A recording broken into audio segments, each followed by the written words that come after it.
Hello everybody, all of my dear students.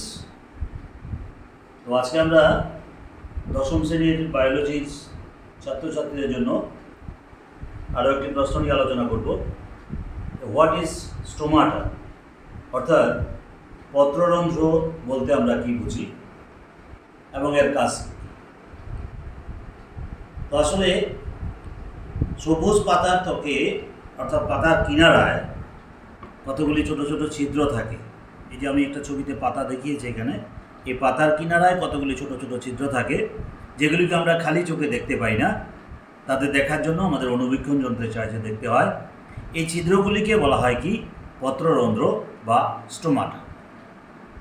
তো এই পত্ররন্ধ্র বা স্টোমাটা আমরা যখন অণুবীক্ষণ যন্ত্রের সাহায্যে দেখব, তখন তাকে আমরা এই ছবিটার মতো দেখব। তার এই ছিদ্রটাকে বলা হয় কি, এই যে হলুদ অংশটা, এটাকে বলা হয় পত্ররন্ধ্র। এবং প্রত্যেকটা পত্ররন্ধ্র দুই দিক থেকে একটা গার্ড সেল দ্বারা, দুইটা গার্ড সেল দ্বারা সুরক্ষিত থাকে। তো এই গার্ড সেল বা রক্ষী কোষ যেগুলি, এরা এই পত্ররন্ধ্রকে খুলতে এবং বন্ধ করতে সাহায্য করে। তাহলে এক কথায় যদি বলি, আমরা পত্ররন্ধ্র বলতে আমরা কি বুঝি, যে পাতার ত্বকে কতগুলি ছোট ছোট ছিদ্র বা রন্ধ্র থাকে। এই ছিদ্র বা রন্ধ্রগুলিকে বলা হয় কি পত্ররন্ধ্র, দ্যাট ইজ এই ছিদ্রটাকে বলা হয় পত্ররন্ধ্র। এবং তার পাশে এই পত্ররন্ধ্রটা সুরক্ষিত থাকে কি দ্বারা, দুইটা রক্ষী কোষ দ্বারা বা গার্ড সেল দ্বারা।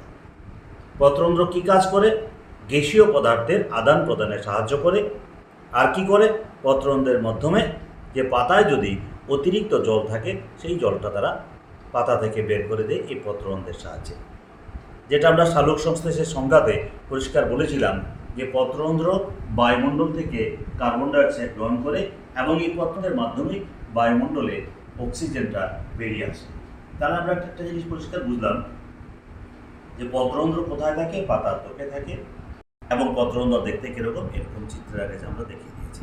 তাহলে আমরা জানলাম কি পত্ররন্ধ্র কাকে বলে এবং পত্ররন্ধ্রের কাজ কী, অর্থাৎ what is stomata and it's function. তো আজকে আমরা এখানে রাখছি, পরবর্তী ক্লাসে আরও একটি প্রশ্ন নিয়ে আসবো। এই চিত্রটা তোমরা ভালো করে প্র্যাকটিস করবে। আজকে রাখছি আমরা এখানে, সবাই ভালো থাকবে।